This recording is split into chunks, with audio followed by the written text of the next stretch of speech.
क्या स्वाति, रोहित और वो शख्स अब यहाँ पर जूनागढ़ के उस महल में पहुँच चुके होंगे? क्या वो तीनों कोई तीनों सेफ होंगे? और अनिका को क्यों आभास हुआ कि कोई कोई उसे दिल से याद कर रहा है? क्यों क्यों अनिका ने अचानक से आयशा से बात करते हुए यहाँ में जवाब दिया? क्या कोई ऐसा कनेक्शन था? पिछले एपिसोड में हम सब ने सुना था कि जहां एक तरफ करण गुलेरिया को यहाँ पर धनंजय की तरफ से एक मैसेज मिला था कि वो उससे आकर मिले, तो सेम धनंजय को भी ऐसे ही मैसेज मिला था। जैसे ही वो एक दूसरे के सामने आते हैं तो वो एक दूसरे से यही कहते हैं कि उन्होंने इतनी रात को यहाँ पर एक दूसरे को क्यों बुलाया है। तो यहाँ पर सेम यही हाल राजीव गुलेरिया का भी हो रहा था। राजीव कैलाश अधिकारी के पैलेस में यहाँ पर इसी बारे में ही सोच रहा था कि आखिर धनंजय ने उसे उसे यानी कि वो करण को वहां पर क्यों बुलाया होगा। ऐसी क्या वजह हो सकती है कि धनंजय ने अचानक करण से मिलने का फैसला किया। धनंजय को वो अच्छी तरह से जानता था कि धनंजय हमेशा से ही अपने बनाए हुए नियमों का पालन किया करता आया था। वह बिना किसी ठोस वजह के कभी कोई भी ऐसा कदम नहीं उठाता था। फिर आज अचानक करण को बुलाना, आखिर आखिर इसके पीछे क्या राज हो सकता है? उसने गहरी सांस लेते हुए खुद से कहा, पता नहीं क्यों लेकिन मुझे कुछ भी ठीक नहीं लग रहा है। जरूर कोई बहुत ही बड़ी बात है, वरना धनंजय इस तरह से करण को अपने पास नहीं बुलाता। कल का सूरज आखिर पता नहीं आलिशा के लिए क्या खबर लेकर आएगा। एक तो मुझे वैसे ही आलिशा की काफी चिंता हो रही है, और अब करण करण वो भी वहां पर गया। कुछ पल के लिए वो बिल्कुल शांत हो गया। उसकी आंखों के सामने बीते हुए दिनों की कई तस्वीरें घूमने लगी। एक वक्त था जब उसने सोचा था कि आखिर किस तरह से वो राजमहल की रानी साहिबा को उसकी गद्दी से हटा सकता था। जब उसे ये नहीं पता था कि रानी आलिशा उसकी बेटी है, उस समय उसके मन में सिर्फ एक ही लक्ष्य था, राजमहल की सत्ता को कब्जे में लेना। लेकिन आज परिस्थितियां पूरी तरह से बदल चुकी थी। उसने अब खुद से कहा, लेकिन अब मैं क्या करूं? मुझे तो कुछ भी समझ में नहीं आ रहा है। जिस रास्ते पर मैं चल रहा था वो रास्ता ही अब मुझे गलत दिखाई देने लगा है। मैंने अपनी जिंदगी के कितने ही साल ऐसे खराब कर दिए। आखिर अब मैं किस पर भरोसा करूं और किस पर नहीं? वो अभी अपने विचारों में इतना उलझा हुआ था कि उसे आसपास की दुनिया का यहाँ पर बिल्कुल भी ध्यान नहीं था कि आखिर वहाँ पर क्या हो रहा है। तो वहीं दूसरी तरफ भारत में यहाँ पर गुजरात के जूनागढ़ गांव में रात का समय था। आसपास या आसमान में हल्की हल्की बादलों की परतें थी और दूर तक फैले सुनसान इलाके में अचानक अब एक चोपर के आने की आवाज गूंजने लगी। कुछ ही देर में वो चोपर अभी नीचे उतरता है तो एक सुनसान जगह पर आकर रुक जाता है। चोपर के रुकते ही उसका दरवाजा खुलता है और उसके अंदर से अब 3 लोग बाहर आते हैं। उनमें से सबसे आगे रोहित था। उसने अब यहाँ पर आसपास अपनी नजरें दौड़ाई। ये जगह पूरी तरह से अनजान थी। चारों तरफ सन्नाटा था और कुछ दूरी पर पुराने खंडर दिखाई दे रहे थे। रोहित ने वहां मौजूद व्यक्ति की तरफ देखते हुए पूछा, अब यहाँ से कहाँ पर चलना है? क्योंकि ये वही व्यक्ति था जो स्वाति और रोहित के साथ यहाँ पर आया था। रोहित ने अभी इतना ही कहा था कि तभी उसके साथ खड़ी अब स्वाति ने चारों तरफ देखते हुए पूछा, महाराज, विचित्र वीर्य का महल कहाँ पर है? मेरा मतलब वो यहीं कहीं पर होना चाहिए था ना? स्वाति की आवाज में उत्सुकता साफ दिखाई दे रही थी। वह इस जगह के बारे में काफी समय से सुनती आई थी और आज पहली बार अपनी आंखों से उस जगह को देखने आई थी। स्वाति के सवाल का जवाब देते हुए वो शख्स अब सामने की तरफ इशारा करता है और कहता है, हाँ, यहीं से लगभग 50 कदम की दूरी पर है। ये सुनते ही अब स्वाति की आंखों में चमक आ गई, लेकिन अगले ही पल उस शख्स ने कहा, वैसे वहां जाने का कोई मतलब नहीं है। ये सुनते ही रोहित अब उसकी तरफ हैरानी से देखता है तो वो शख्स अब आगे कहता है, क्योंकि वो महल अब महल नहीं रहा, पूरा का पूरा खंडर बन चुका है। कई सालों से वहां पर कोई भी नहीं गया है। दीवारें टूट चुकी हैं, रास्ते मिट चुके हैं और अंदर सिर्फ पुराने पत्थर और मलबा ही बचा हुआ है। कुछ पल के लिए वहां पर खामोशी छा गई, लेकिन स्वाति ने बिना डरे आगे कहा, लेकिन चाहे जो भी हालत हो उसके लिए कि मैं फिर भी उसे देखना चाहती हूँ। ये सुनकर उस शख्स ने स्वाति की तरफ देखा, जैसे उसे यकीन ही नहीं हो रहा था कि वो खंडर देखने के लिए इतनी उत्सुक क्यों है। तो वहीं रोहित ने तुरंत स्वाति की तरफ देखते हुए कहा, क्या क्या वहाँ पर जाना है अब स्वाति ने उसकी तरफ देखा और शांत आवाज में कहा, हाँ हाँ रोहित, मुझे वहाँ पर जाना है। रोहित अब हैरानी से कहता है, लेकिन आप तो लेकिन अभी आपने सुना नहीं, वो जगह तो पूरी तरह से खंडर हो चुकी है, वहाँ जाना खतरे से खाली नहीं है। हमें यहाँ पर सिर्फ जानकारी के लिए आना था, किसी खंडर में घूमने के लिए नहीं। ये सुनकर अब स्वाति मल्होत्रा कहती है, पता नहीं क्यों लेकिन मुझे लग रहा है कि हमें वहाँ पर कुछ तो मिलेगा। अब रोहित एक बार फिर से स्वाति की तरफ देखते हुए पूछता है। उसके चेहरे पर अब भी थोड़ी चिंता साफ दिखाई दे रही थी। वो भी पक्का कर रहा था कि क्या सच में उसकी माँ स्वाति मल्होत्रा वहाँ पर अब जा रही है या नहीं। उसे लग रहा था कि इतनी रात में सुनसान और खंडर हो चुकी जगह के अंदर जाना किसी भी तरह से सही फैसला नहीं था। इधर स्वाति ने सामने दिखाई दे रहे पुराने रास्ते की तरफ देखते हुए कहा, वक्त तो ज्यादा नहीं है हमारे पास, लेकिन मेरे ख्याल से हमें वहाँ पर जाना चाहिए। अगर हम वापस चले गए तो शायद हमें दोबारा यहाँ आने का मौका ही ना मिले, और अगर इस महल से जुड़ा कोई सबूत हमें मिल सकता है तो हमें उसे ढूंढने की कोशिश जरूर करनी चाहिए। ये सुनकर रोहित कुछ पल तक शांत रहा। आखिरकार अब उसने लंबी सांस लेते हुए कहा, ठीक है, अगर आपको लगता है कि वहाँ पर जाना जरूरी है तो चलते हैं, लेकिन हम तीनों एक दूसरे से अलग नहीं होंगे। इधर स्वाति भी उसकी बात पर हाँ में अपना सिर हिला देती है और इसके बाद तीनों आपस में बातें करते हुए आगे बढ़ने लगे। रास्ता धीरे धीरे और भी सुनसान होता जा रहा था। उनके पैरों के नीचे सूखी टहनियाँ और पत्तियां टूटने की आवाजें कर रही थी। चारों तरफ घना अंधेरा था और पुराने पेड़ों की शाखाएं हवा के साथ इस तरह हिल रही थी जैसे कोई दूर से उन्हें देख रहा हो। कुछ देर तक चलने के बाद अचानक वे तीनों एक जगह पर आकर रुक गए। उनके सामने एक बहुत ही बड़ा लोहे का दरवाजा था। ये दरवाजा इतना पुराना था कि उसकी लोहे की सतह पर जगह जगह जंग लग चुकी थी। उसके दोनों तरफ पत्थर की ऊंची दीवारें थी जिन पर जंगली बेलें पूरी तरह से फैल चुकी थी। वहीं बेलें दरवाजे के ऊपर भी इस तरह चढ़ी हुई थी कि दरवाजा लगभग पूरी तरह से ढका हुआ दिखाई दे रहा था। कई लताएं तो नीचे जमीन तक लटक रही थी। रोहित ने उस दरवाजे को ध्यान से देखा और कहा, तो यही है वो रास्ता।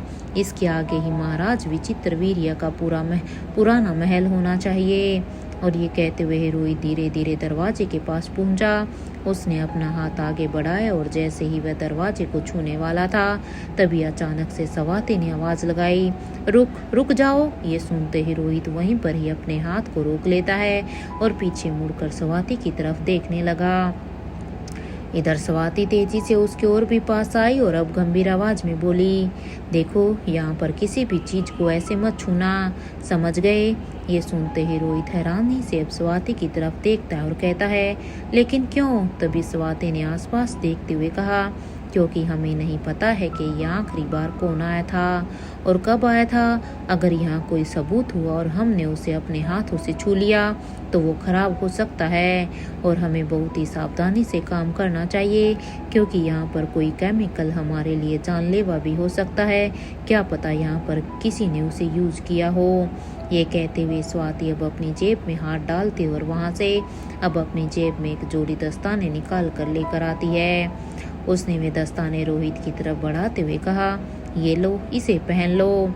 इधर रोहित ने भी दस्ताने लिए और उन्हें अपने हाथों में पहन लिया और इसके बाद वो फिर से दरवाजे के सामने आकर खड़ा हो गया। उसने दोनों हाथों से दरवाजे को पकड़कर उसे खोलने की कोशिश की, लेकिन दरवाजा टस से मस नहीं हुआ। रोहित ने एक बार फिर से पूरी ताकत लगाई। उसने दांत बीचते हुए दरवाजे को धक्का दिया, लेकिन जग लगे कब्जों के कारण दरवाजा जैसे बरसों से अपनी जगह पर जम चुका था। रोहित ने अब पीछे हटकर एक गहरी सांस ली और कहा, ये बहुत ही पुराना है, आसानी से अब नहीं खुलेगा। इधर ये सुनकर स्वाति कहती है, एक बार और कोशिश करो। ये सुनकर रोहित हाँ में अपना सिर को हिलाता है और इस बार उसने अपनी पूरी ताकत लगा दी। उसकी मांसपेशियां तन गई और उसने जोर लगाकर दरवाजे को धक्का दिया। कुछ सेकंड तक वहां पर सिर्फ लोहे के घिसने की भयानक आवाज सुनाई देती रही और फिर अचानक से ये दरवाजा खुलने लगा। ये दरवाजा खुलते ही अब यहाँ पर आसपास जमी हुई सूखी गीली पत्तियां और बेलों के छोटे छोटे हिस्से अब अचानक टूटकर अब नीचे गिर पड़े। उन तीनों के ऊपर ही अब यहाँ पर पत्तियां गिर रही थी और इधर रोहित तुरंत अब अपने सिर और चेहरे को अपने हाथों से ढक लेता है, तो वहीं स्वाति भी पीछे हटकर अब अपने चेहरे को बचाने लगी। हालांकि रोहित और स्वाति ने अपने मास्क लगाए हुए थे, लेकिन फिर भी वो अपने चेहरे के आगे से उन्हें हटाती हैं। कुछ पल बाद जब पत्तियां नीचे गिरी तो तीनों ने एक दूसरे की तरफ देखा। रोहित अब नीचे गिरी हुई पत्तियां हटाते हुए ही कहता है, लगता है इस दरवाजे ने हमें अंदर आने से पहले ही चेतावनी दे दी। रोहित की ये बात सुनकर स्वाति उसकी बात पर हल्की सी मुस्कान दे देती है, लेकिन अगले ही पल उसकी नजरें दरवाजे के आर पार चली गई। यहाँ पर बिल्कुल घना अंधेरा था। वहां से ठंडी हवा का एक झोंका बाहर आया तो स्वाति का चेहरा अचानक से गंभीर हो गया। उसने अब धीमे स्वर में कहा, चलो अंदर चलते हैं। ये कहते हुए ही वो तीनों अब यहाँ पर अपने कदमों को आगे बढ़ाते हुए अब उस पुराने पाथवे पर धीरे धीरे आगे बढ़ने लगे। उनके कदमों की आवाज इस सुनसान जगह की खामोशी में साफ सुनाई दे रही थी। रास्ते के दोनों तरफ घनी हरियाली थी, लेकिन वह किसी खूबसूरत गार्डन की तरह व्यवस्थित नहीं थी। चारों तरफ सिर्फ जंगली पौधे, बड़ी बड़ी घास और बेलें उगी हुई थी। बारिश का मौसम होने की वजह से पूरा इलाका हरा भरा दिखाई दे रहा था। कहीं पत्तों पर बारिश की बूंदें अभी भी टिकी हुई थी, तो कहीं जमीन हल्की सी गीली थी। पुराने पेड़ों से आती मिट्टी की खुशबू उस जगह को और भी रहस्यमयी बना रही थी। इधर रोहित चलते चलते कभी अपने सामने देखता तो कभी दाएं बाएं। इतने सालों से अगर यहाँ कोई नहीं आया है तो ये जगह अभी भी इतनी हरी भरी कैसे है, उसने अब धीरे से कहा। इधर स्वाति ने आसपास देखते हुए जवाब दिया, प्रकृति को किसी की जरूरत नहीं होती। इंसान किसी जगह को छोड़ देता है, लेकिन प्रकृति उसे अपने तरीके से फिर से अपने अंदर समा लेती है। तीनों अब कुछ देर तक इसी तरह आगे बढ़ते रहे। आखिरकार कुछ दूरी तय करने के बाद वे उस पुराने महल के मुख्य प्रवेश द्वार के सामने आकर रुक गए। तीनों ने अब एक साथ ऊपर की तरफ उस महल को देखा। कुछ पल के लिए तो किसी के मुंह से कोई शब्द ही नहीं निकला। उनके सामने खड़ी वह पुरानी इमारत अब भले ही खंडर में बदल चुकी थी, लेकिन उसका मूल स्ट्रक्चर आज भी बेहद खूबसूरत था। ऊंचे खंबे, नक्काशीदार दीवारें, बड़े बड़े मेहराब और पुराने समय की वास्तुकला की झलक साफ साफ दिखाई दे रही थी। कई जगहों पर दीवारों का प्लास्टर टूट चुका था, लेकिन उसके नीचे बनी हुई बारीक नक्काशी अब भी दिखाई दे रही थी। रोहित ने ऊपर देखते हुए कहा, अगर इसे आज भी वैसे ही मेंटेन किया जाता ना तो यकीन मानो यह आज की आर्किटेक्चर को भी टक्कर दे सकता था। उसकी आवाज में सचमुच हैरानी थी। स्वाति अब हल्की मुस्कान के साथ कहती है, हाँ ट्रेडिशनल आर्किटेक्चर की तो बातें ही कुछ और होती हैं। उस समय के लोग सिर्फ इमारत नहीं बनाते थे, वे उसमें अपनी पूरी कला और सोच जो छोड़ जाते थे। रोहित अब स्वाति की तरफ देखता है और फिर सामने खड़े महल को देखते हुए कहता है, लेकिन मुझे अभी भी ये समझ में नहीं आ रहा है कि हम यहाँ पर क्यों आए हैं। हमारे पास समय बहुत ही कम है और हम यहाँ खड़े होकर इस आर्किटेक्चर को देख रहे हैं। ये सुनकर स्वाति कुछ पल तक शांत रही, फिर उसने रोहित की तरफ देखते हुए कहा, मुझे पता है कि तुम्हें ऐसा लग रहा है कि हम अपना समय बर्बाद कर रहे हैं, लेकिन देखो ऐसा नहीं है। मुझे नहीं पता क्यों, लेकिन जब से हम यहाँ पहुँचे हैं मेरे मन में बस बार बार एक ही बात आ रही है कि हमारे यहाँ आने की कोई ना कोई तो वजह जरूर है। ये सुनकर रोहित उसकी तरफ देखता है तो स्वाति आगे कहती है, कभी कभी हमें किसी जगह पर पहुंचने के लिए कोई साफ रास्ता दिखाई नहीं देता, बस अंदर से एक आवाज आती है कि यहाँ जाना जरूरी है। बस ये समझ लो मुझे भी अभी कुछ ऐसा ही महसूस हो रहा है। अब रोहित कुछ बोलता कि उससे पहले ही स्वाति ने अपने कदम आगे बढ़ा दिए थे। वह मुख्य सीढ़ियों के पास पहुंची। सामने पत्थर की पुरानी सीढ़ियां थी जिन पर जगह जगह काई जम चुकी थी। स्वाति सावधानी से 3 सीढ़ियां ऊपर चढ़ी। इधर रोहित और वो व्यक्ति भी उसके पीछे पीछे चलने लगे। कुछ और कदम आगे बढ़ने के बाद स्वाति उस बड़े दरवाजे के बिल्कुल सामने आकर रुक गई। दरवाजा देखने से ही साफ पता चल रहा था कि उसे बरसों से किसी ने नहीं खोला था। दरवाजे के कोने में मोटी मोटी मकड़ी के जाले लगे हुए थे। कुछ जाले दरवाजे के किनारे से लेकर दीवार तक फैल चुके थे। स्वाति ने उन्हें ध्यान से देखा। उसने अपना हाथ धीरे धीरे आगे बढ़ाया तो इधर रोहित ने तुरंत कहा, ध्यान से, कहीं कुछ। लेकिन स्वाति ने उसकी बात पूरी होने से पहले ही दरवाजे पर अपना हाथ रख दिया। जैसे ही उसकी हथेली उस पुराने दरवाजे की ठंडी सतह से लगी तो मानो स्वाति अचानक से ही सितर हो गई। उसकी आंखें दरवाजे पर टिक गई तो इधर अब रोहित हैरानी से पूछता है, क्या क्या हुआ? तब यहाँ पर स्वाति ने कोई भी जवाब नहीं दिया। उसे ऐसा महसूस हो रहा था जैसे उस दरवाजे को उसने पहले कभी छुआ हो, लेकिन कहाँ और कब, वो खुद भी उसे इस सवाल का जवाब नहीं जानती थी। स्वाति अब यहाँ पर उस दरवाजे को बड़े ही ध्यान से देखती है और उसके चेहरे पर अब झिझक नहीं थी। उसने अपने दोनों हाथ दरवाजे पर रखे और उसे अंदर की तरफ धकेलने की कोशिश की। पहले उसने हल्का सा जोर लगाया तो दरवाजा थोड़ा सा हिला, लेकिन वो खुला नहीं। स्वाति ने दूसरी बार पहले से ज्यादा ताकत लगाई। बार दरवाजा फिर से थोड़ा सा हिला, लेकिन फिर भी जैसे वर्षों से अपनी जगह पर जम चुका था। रोहित ये देखते हुए आगे बढ़ते हुए कहता है, रहने दो, शायद ये दरवाजा अंदर से लॉक है माँ। लेकिन स्वाति ने उसकी बात नहीं सुनी। उसने एक कदम पीछे लिया, फिर दरवाजे की तरफ देखते हुए कहा, नहीं नहीं, ये खुलेगा। इसके बाद उसने अब एक आखिरी बार पूरी ताकत के साथ दरवाजे को धक्का दिया तो अचानक दरवाजा अब जोरदार आवाज के साथ अंदर की तरफ खुल गया। लेकिन उसी पल ऊपर से जमा फिर से कुछ मिट्टी और धूल सीधे उन तीनों के ऊपर आ गिरी। तीनों ने अपने चेहरे ढके हुए थे। धूल का इतना बड़ा गुबार उठा के कुछ सेकंड के लिए सामने का रास्ता भी दिखाई देना बंद हो गया। इधर स्वाति भी अपने चेहरे के सामने अपने हाथ को हवा से तेजी से हिलाते हुए उस धूल को दूर करने लगी तो ये शख्स जो इनके साथ आया हुआ था वो पीछे हटकर अपनी आंखों को बचाने लगा। कुछ देर बाद जब धूल थोड़ी सी कम हुई तो तीनों ने धीरे धीरे अपने चेहरे से हाथ हटाए। इधर रोहित ने सामने देखते हुए कहा, लगता है ये दरवाजा कई सालों से किसी के खुलने का इंतजार कर रहा था। स्वाति ने उसकी बात का कोई भी जवाब नहीं दिया। वो बस धीरे से अंधेरे रास्ते को देख रही थी जो दरवाजा खुलने के बाद उनके सामने था। तीनों ने धीरे धीरे अंदर की तरफ कदम बढ़ाए, लेकिन जैसे ही उनके पैर अब यहाँ पर महल के अंदर पड़े तो अचानक चारों तरफ से कबूतरों के उड़ने की आवाज आने लगी। महल के अंदर अंधेरे कोनों और टूटी हुई छत के पास छिपे हुए ढेर सारे कबूतर एक साथ उड़कर इधर उधर भागने लगे। कुछ कबूतर उनके बिल्कुल ऊपर से उड़ते हुए बाहर की तरफ निकल गए तो कुछ हॉल के दूसरे हिस्सों में चले गए। रोहित अब यहाँ पर पीछे हटते हुए ही बोला, अरे ये तो डर ही गए। तब स्वाति ने ऊपर देखते हुए हल्की सांस ली। अब कुछ पल तक दोनों वही खड़े रहे और उस जगह को बड़े ही ध्यान से देखते रहे। महल का अंदरूनी हिस्सा देखकर साफ पता चल रहा था कि सच में भी यहाँ पर वर्षों से किसी इंसान का आना जाना नहीं हुआ था। दीवारों पर धूल की मिट्टी परत थी तो कई जगह पर छत का हिस्सा टूट चुका था। कुछ पुराने लकड़ी के दरवाजे आधे टूटे हुए थे और फर्श पर जगह जगह पत्थर और सूखी पत्तियां बिखरी हुई थी। रोहित धीरे धीरे अब दाई तरफ जाने लगा तो यहाँ पर स्वाति बाई तरफ बढ़ गई।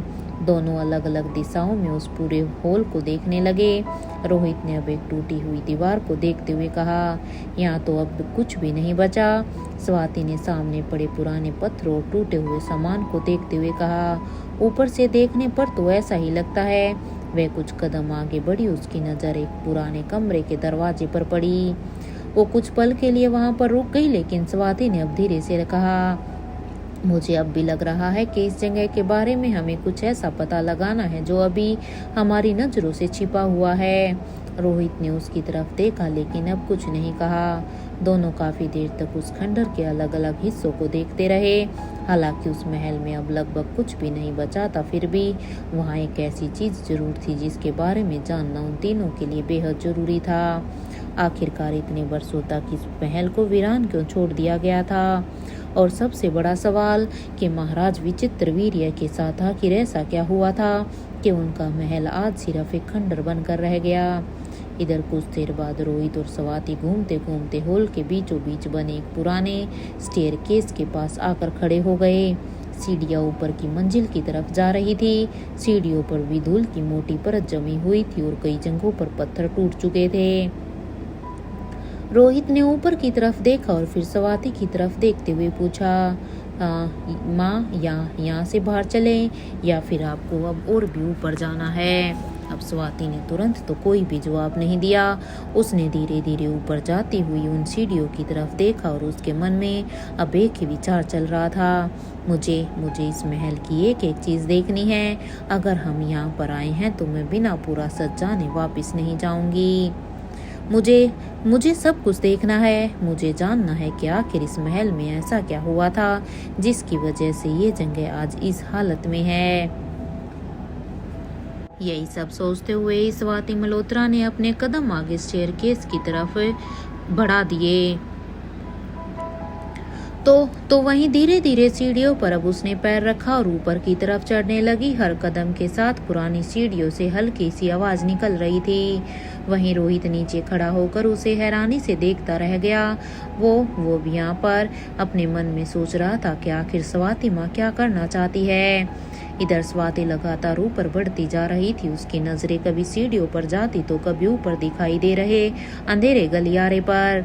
तभी रोहित के साथ खड़े उस शख्स ने धीरे से अब यहाँ पर कहा, आपको भी उनके पीछे जाना चाहिए। रोहित ने तुरंत उसकी तरफ देखा और कहा, ऐसा क्यों? तो उस शख्स ने कुछ पल के लिए ऊपर की तरफ देखा जहाँ स्वाति सब सीढ़ियों के आखिरी हिस्से तक पहुंच चुकी थी। फिर उसने गंभीर आवाज में कहा, मेरी मानिए, प्लीज प्लीज आप भी उनके साथ जाइए। रोहित अब उसके चेहरे को ध्यान से देखने लगा। उसे उस शख्स की आवाज में कुछ ऐसा महसूस हुआ जैसे वह ऐसी कोई बात जानता हो जो शायद रोहित और स्वाति दोनों से छिपी हुई थी। हालांकि रोहित ने दोबारा पूछा कि आखिर तुम ऐसा क्यों कह रहे हो, तुम्हें कुछ पता है क्या? वह शख्स बस इतना कहकर चुप हो गया कि ऊपर जाना आपको खुद समझ में आ जाएगा। रोहित के चेहरे पर सवाल अब और भी गहरा हो गया। कुछ पल सोचने के बाद उसने आखिरकार अपने कदम आगे बढ़ा दिए। इधर रोहित भी स्वाति के पीछे पीछे स्टेयरकेस पर चढ़ने लगा। सीढ़ियों पर कदम रखते हुए उसकी नजरें लगातार इधर उधर घूम रही थी। वह इस पुराने महल की हर एक चीज को बेहद ध्यान से देख रहा था। कहीं दीवार पर पुरानी नक्काशी थे तो कहीं आधी टूटी हुई तस्वीरों के निशान दिखाई दे रहे थे। कुछ जगहों पर लकड़ी की पुरानी खिड़कियां थी जिनके शीशे कब के टूट चुके थे। तो रोहित अब धीरे धीरे आगे बढ़ते हुए सोच रहा था, इतना बड़ा महल और फिर अचानक से इसे छोड़ दिया गया। आखिर ऐसा क्या हुआ होगा यहाँ पर? वह हर छोटी से छोटी चीज को अपने दिमाग में मानो दर्ज कर रहा था। उसे ऐसा लग रहा था जैसे महल की हर दीवारों से अपने अंदर कोई कहानी छिपाए बैठी है। तो दूसरी तरफ महल से काफी दूर एक अलग लोकेशन पर बने एक पुराने से कॉटेज के अंदर एक औरत अकेली बैठी हुई थी। वो भी खिड़की के पास बैठी अपने ही विचारों में खोई हुई थी। उसकी आंखें खुली हुई थी लेकिन उसकी नजरें कहीं दूर टिकी हुई थी। ऐसा लग रहा था जैसे वो अपने अतीत की किसी घटना को याद कर रही हो। अचानक फिर से खिड़की से तेज हवा का एक झोंका अंदर आया और सीधा उसके चेहरे से टकराया। उसने तुरंत अपनी आंखें बंद कर ली। हवा उसके बालों को पीछे की तरफ उड़ा रही थी। कुछ पल तक वो बिल्कुल शांत बैठी रही, फिर उसके चेहरे पर एक रहस्यमयी मुस्कान आ गई। उसने अपनी आंखें बंद करते हुए धीमे से कहा, मैं समझ रही हूँ। तुम मुझे क्या बताने की कोशिश कर रहे हो? वो धीरे धीरे उठकर अब खिड़की के पास गई। बाहर अंधेरे में पेड़ों की शाखाएं हवा के साथ हिल रही थी। उस औरत ने बाहर देखते हुए कहा, उन सभी के पाँव अब उस जगह पर पड़ चुके हैं। उसकी मुस्कान अब और भी गहरी हो गई। अब उसकी जिंदगी की उल्टी गिनती शुरू हो चुकी थी। अब बस कुछ पल के लिए रुकी, फिर उसने बेहद धीमी लेकिन खतरनाक आवाज में कहा, तैयार हो जाओ, तुम्हारी मौत का काउंटडाउन अब शुरू हो चुका है। कुछ सेकंड तक वहां पर बिल्कुल सन्नाटा रहा, लेकिन फिर उस औरत ने अपनी आंखें खोली। उसकी आंखों में अब डर नहीं बल्कि एक अजीब सा विश्वास था। अब देखते हैं कि कौन अपने अतीत में बच पाता है। ये औरत अब यहाँ पर अपनी आंखों को बंद करते हुए धीमे स्वर में कहती है, मेरा मन कह रहा है कि तुम्हारा अंत अब बहुत ही नजदीक है। उसके चेहरे पर एक अजीब सा विश्वास था, जैसे उसे आने वाले समय की कोई झलक साफ साफ दिखाई दे रही हो। वो कुछ पल तक शांत रही और फिर बोली, लेकिन अनिका, उसे मारने के लिए तुम्हें उसे एक चीज की जरूरत पड़ेगी।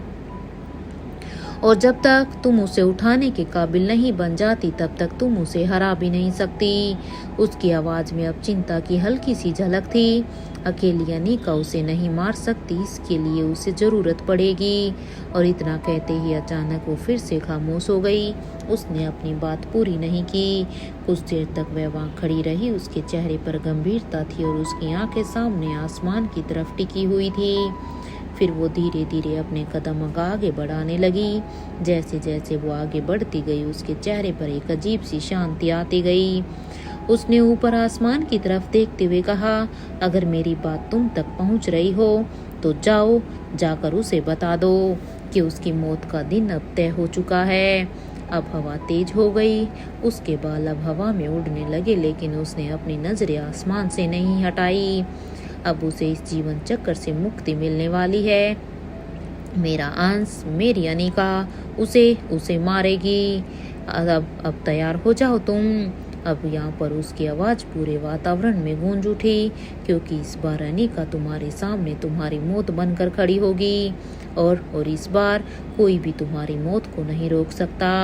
अब वो आसमान की तरफ देखते हुए आगे बोली, तुमने जो काला साम्राज्य बनाया है, जिस काली दुनिया को तुमने बरसों तक अपने डर और ताकत से जिंदा रखा है, अनिका उसी दुनिया के अंदर आएगी। तुम्हारे बनाए गए उस काले साम्राज्य में घुसकर वो तुम्हारी ही बनाई गई उस काली दुनिया का अंत करेगी। अब उसकी आवाज़ में अब जैसे किसी आने वाले युद्ध की एक साफ साफ घोषणा थी। और अब वो आगे कहती है, तुमने बहुत सारे लोगों की जिंदगी छीन ली है ना, अरे बहुतों को अपने अंधेरे में कैद किया, लेकिन अब समय बदल चुका है। अब तुम्हारे अंत का समय आ चुका है। अब यहाँ पर कुछ पल तक वह उसी अवस्था में खड़ी रही। हवा उसके चारों तरफ घूम रही थी और आसमान में बादल तेजी से आगे बढ़ रहे थे। अब वो बस अपनी आंखें बंद कर लेती और अब अंतिम शब्द लगभग फुसफुसाते हुए कहा, अनिका तुम्हारे सामने तुम्हारी मौत बनकर आएगी। तो उधर दूसरी तरफ बूढ़े किंग के महल में अनिका, क्योंकि यहाँ पर आयशा मारवा के साथ थी, लेकिन अभी अनिका अपनी दोनों हाथों के को यहाँ पर फैलाए हुए खड़ी हुई थी। तभी वो अचानक से पीछे मुड़कर कहती है, हाँ। इधर अनिका की इस आवाज को सुनकर आयशा मारवा अब पीछे मुड़कर कहती है, क्या हुआ है अनिका? जैसे ही आयशा मारवा ने अनिका को बोला तो अनिका अब उसकी बात सुनकर कुछ पल तक शांत खड़ी रही। अब उसके मन में अभी भी वही अजीब सी आवाज़ घूम रही थी जिसे उसने अभी कुछ देर पहले महसूस किया था। तभी आयशा ने पीछे मुड़कर उसकी तरफ देखा और पूछा, बताओ ना, क्या हुआ है अनिका? तुम अचानक इतनी शांत क्यों हो गई? अनिका ने हल्की सी मुस्कान लाने की कोशिश करते हुए कहा, कुछ नहीं माँ, बस मुझे ऐसा लगा जैसे किसी ने मुझे आवाज़ दी हो। इधर आयशा ने अनिका को ध्यान से देखा और फिर उसके पास आते हुए बोली, शायद कोई तुम्हें दिल से याद कर रहा है अनिका। अनिका ने हैरानी से आयशा मारवा की तरफ देखा और इधर आयशा ने मुस्कुराते हुए कहा, तुम्हें पता है अनिका, ऐसा कहा जाता है कि जब हम किसी को पूरे दिल से याद करते हैं ना, तो अपने आप हमारे दिल के तार एक दूसरे से जुड़ जाते हैं। सामने वाला हमसे दूर हो सकता है, लेकिन कभी कभी दिल की आवाज़ उस तक जरूर पहुंच जाती है। अनिका कुछ पल तक अपनी आयशा माँ को देखती रही, फिर धीमी आवाज़ में कहा, माँ। तो इधर अब यहाँ पर आयशा भी कहती है, हाँ अनिका। तो अब यहाँ पर अब अनिका कहती है, मुझे पूरा सच जानना है माँ। ये सुनते ही आयशा के चेहरे की मुस्कान फिर से अचानक से गायब हो गई। इधर अब अनिका ने आगे कहा, प्लीज़ माँ, अब मुझसे और इंतज़ार नहीं होता मेरे साथ। आखिर क्या हुआ था फिर उसके बाद? अब यहाँ पर जिसे आप अब तक छिपा रही हो, और वो कौन है जिसके बारे में जब भी बात होती है तो सब कुछ अचानक से चुप हो जाते हैं। आयशा अब कुछ कहने ही वाली थी कि तभी यहाँ पर दरवाजे के नोक होने की आवाज़ आने लगती है। अनिका ने तुरंत दरवाजे की तरफ देखा और कहा, इस वक्त कौन हो सकता है? तो इधर आयशा ने कहा, अनिका तुम यहीं रुको, मैं देखती हूँ। और ये कहते हुए ही आयशा मारवा दरवाजे की तरफ बढ़ गई। उसने जैसे ही दरवाजे की कुंडी खोली और दरवाज़ा खोला तो सामने यहाँ पर वो अपनी माँ को देखकर एक पल के लिए हैरान हो गई, क्योंकि वहाँ पर सामने अनंता खड़ी थी। उसे देखकर अब आयशा कहती है, माँ आप यहाँ, और वो भी इस वक्त? तो सामने खड़ी अनंता ने गंभीर नज़रों से आयशा को देखा और कहा, हाँ मुझे वो क्या है ना कि अनिका से कुछ ज़रूरी बात करनी है। इधर आयशा ने उसके चेहरे को ध्यान से देखा और उसे देखकर ही समझ में आ गया कि बात सामान्य नहीं है। इसलिए आयशा ने पूछा, सब ठीक तो है ना माँ? इधर अनंता ने धीमे स्वर में कहा, हाँ सब ठीक है, लेकिन अगर बात इतनी जरूरी नहीं होती तो मैं सुबह तक इंतजार कर लेती। आयशा कुछ पल चुप रही, फिर उसने रास्ते से हटते हुए कहा, ओ तो ठीक है माँ, आप अनिका से बात कर लीजिए। इसके बाद उसने अनिका की तरफ देखा तो अनिका की आंखों में अभी भी वो सवाल थे जो भी यहाँ पर आयशा मारवा उसे वो राज के बारे में बताने आई थी। उसे समझ में नहीं आ रहा था कि अचानक नानी इस वक्त उससे मिलने क्यों आई है। और इधर आयशा अब कमरे से बाहर निकलते हुए ही कहती है, मैं अपने कमरे में जा रही हूँ, आप दोनों आराम से बातें कर लीजिए।